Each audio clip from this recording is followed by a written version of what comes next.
BNP শাক দিয়ে টাক ঢাকার চেষ্টা করছে। গতকাল শেরপুরে ইউনিয়ন থানার সেক্রেটারি হাফেজ মাওলানা রেজাউল করিমকে নৃশংসভাবে দুনিয়া থেকে সরানো হয় এবং সেটা বিএনপির হাতে হয়।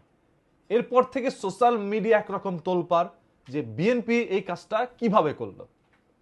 একজন জামায়াতের কর্মী সে গিয়েছে মিছিলের মধ্যে, তাকে যে এইভাবে নৃশংসভাবে দুনিয়া থেকে সরিয়ে দিল, এটা তো খারাপ কাজ করছে।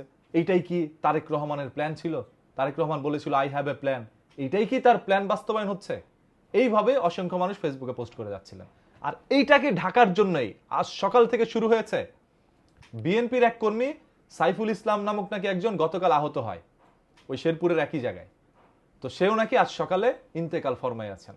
তিনিও দুনিয়ার মায়া ত্যাগ করে, তার সংসারের মায়া ত্যাগ করে, বিএনপির মায়া ত্যাগ করে দুনিয়া থেকে চলে গেছেন। এইভাবেই পোস্ট কমেন্টের মধ্যে ইচ্ছামতো তারা করে যাচ্ছে। তবে কিছুক্ষণ আগেই দুঃখের বিষয়, সেই মৃত মানুষ ফেসবুক লাইভে আসে, এসে বলে ভাই আমি মরি নাই, আমি বাইচা আছি। এরপর থেকে এক এক গণমাধ্যমে সেটা প্রকাশ হওয়া শুরু হয়। গণমাধ্যম লিখে শেরপুর সংঘর্ষ যুবদল নেতার মৃত্যুর দাবি ফেসবুকে লাইভে এসে বললেন আমি জীবিত। খাইলো না একটা হোঁচট? এই যে মিথ্যা কথা বলতে যে একটা হোঁচট খাইলো না? ভাই তুমি মিথ্যা বলবা তাহলে তুমি ওই লোকটারে বলতা যে তোর ফেসবুকে ওয়াইফাই দিমু না, ডাটা দিমু না, তুই ফেসবুক লাইভে যাইতে পারবি না। ও যদি লাইভে আসতে না পারতো তাহলে সত্য বলতে পারতো না। 2 দিনের জন্য কে তাবলিগে পাঠাই দিতেন, 2 দিন না 3 দিনের জন্য তাবলিগে পাঠাই দিতেন, তাবলিগে থাকতো আর এদিক দিয়ে মনে করেন এটা প্রচার করতেন, হয়ে যেত। মনে করেন শাক দিয়া টাকটা ঢাকা হইতো। তবে এবার তো টাক ঢাকতে পারলেন না। এরকম সেম ঘটনা গতকাল আরেক জায়গায় ঘটছে। এক জামায়াতের প্রার্থী মানুষের কাছে ভোট চাওয়ার জন্য গিয়েছে, তার পিছন থেকে স্বেচ্ছাসেবক দলের এক নেতা এসে মানুষকে 500-1000 টাকার নোট দেয়। আমরা ধরছি করছে টিয়া দিছে আমাকে এই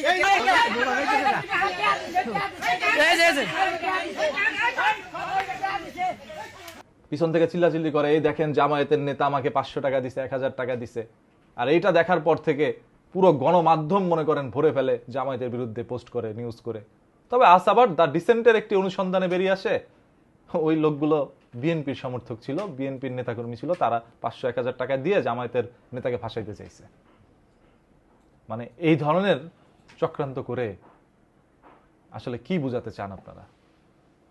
আমি বিএনপিকে ভালোবাসি, এর মানে এই নয় যে আমি বিএনপির প্রত্যেকটা নেতাকর্মীরা ভালোবাসি। আমি শহীদ প্রেসিডেন্ট জিয়াউর রহমানকে সম্মান করি, বেগম খালেদা জিয়াকে সম্মান করি, যারা গণতন্ত্রের জন্য লড়াই করেছে, নিজের হাতে ক্ষমতা থাকা সত্ত্বেও তারা এই দেশে রাজতন্ত্র চায় নাই, তারা গণতন্ত্র চেয়েছিল। সেই গণতন্ত্রের মা বেগম খালেদা জিয়াকে আজ জীবন আমরা সম্মান করে যাব, তাদের জন্য আজীবন মন থেকে দোয়া আসবে।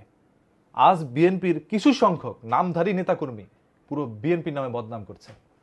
জনাব তারেক রহমান জিয়া পরিবারের সন্তান, সে দেশের মাটিতে আসার পর থেকে এই পর্যন্ত এরকম কোনো কাজ করেনি, আজকে তার উপরে বদনাম যাচ্ছে। শেরপুরের ঘটনাটা একটি মর্মান্তিক ঘটনা ভাই। সেই হাফেজ মাওলানা রেজাউল করিম ভাইয়ের ঘরের মধ্যে 2টি সন্তান রয়েছে, ছোট ছোট। তার এই আয়ের উৎস দিয়ে তার পরিবারটা চলে। আজ যখন তিনি দুনিয়ার থেকে চলে গেলেন বা দুনিয়া থেকে তাকে সরিয়ে দেওয়া হইল, তখন তার পরিবারের কি হবে? কে ধরবে তার পরিবারের হাল? ওই সন্তানগুলো কাকে বাবা বলে ডাকবে? সে তো কোনো অপরাধী না, সে তো খুনি না, সে তো অবৈধ কোনো চোরাচালানির সাথে যুক্ত না। সে একটি দলকে পছন্দ করে, সে দলের সাথে যুক্ত। এই জন্য তাকে দুনিয়া থেকে নির্মমভাবে সরানো হয়। এবং তার চেয়ে দুঃখের বিষয়, সেই ইস্যুটাকে ঢাকার জন্য বিএনপির কিছু মানুষ এসে কমেন্ট করতে থাকে, এই দেখেন কালকের ওই ঘটনায় আমার এক ভাই সাইফুল ইসলামও দুনিয়া থেকে চলে গেছে।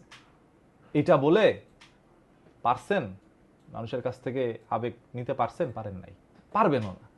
কারণ সোশ্যাল মিডিয়ার যুগ ভাই, সবার হাতে ফোন আছে, তারা সত্যটা বের করে ফেলে, সত্য বেরিয়ে আসছে।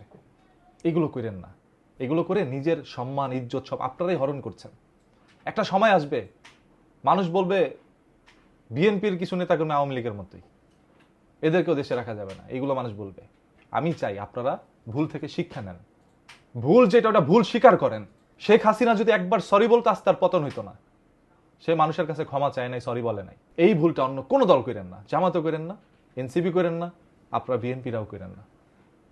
যেটা ভুল বলবেন, হ্যাঁ ভুল হয়েছে, আপনাদের কাছে ক্ষমা প্রার্থী আমি, ভবিষ্যতে এই ভুল আর হবে না, আমার জন্য দোয়া করবেন। নিজেকে ছোট করলে কখনো আপনি ছোট না, নিজেকে ছোট করলে বরং আপনি আরো বড় হয়ে গেলেন। আগামীর বিএনপির পথ চলা সুন্দর হোক, মানুষকে পরিকল্পিতভাবে এই যে বানোয়াট প্রকাশ করতে গিয়ে নিজেরাই বানোয়াট হয়ে যায় না। সো আই হোপ আপনারা বিষয়টা বুঝতে পেরেছেন। যেই রেজাউল করিম ভাই দুনিয়া থেকে চলে গিয়েছে, সবাই তার জন্য দোয়া করেন যাতে করে মহান আল্লাহ তাআলা তাকে জান্নাত নসিব করেন এবং তার পরিবারকে ধৈর্য ধারণ করার তৌফিক দান করেন। সবাই ভিডিওটা শেয়ার করেন ভাই, সত্যটা জানুক মানুষ, শেয়ার করেন।